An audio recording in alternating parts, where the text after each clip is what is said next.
নমস্কার বন্ধুরা, আর ইন্টারমিডিয়েট চ্যানেলে আপনাদের স্বাগতম। আজকে আমরা এই ভিডিও থেকে জানব পৌষ সংক্রান্তি বা মকর সংক্রান্তি ভারত উপমহাদেশীয় সংস্কৃতিতে একটি বিশেষ উৎসবের দিন।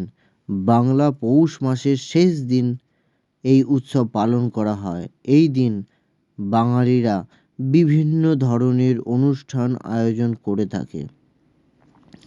আজ আমরা এই ভিডিও থেকে জেনে নেব পৌষ সংক্রান্তি বা মকর সংক্রান্তি কবে। 1430 সালের পৌষ মাসের পৌষ সংক্রান্তি। চ্যানেলে প্রথমবার হলে ভিডিওটি লাইক করুন এবং সাবস্ক্রাইব করুন সবার আগে নতুন ভিডিও পাওয়ার জন্য। দিন ও তারিখ: 29শে পৌষ অর্থাৎ ইংরেজি মাসের 15ই জানুয়ারি, সোমবার।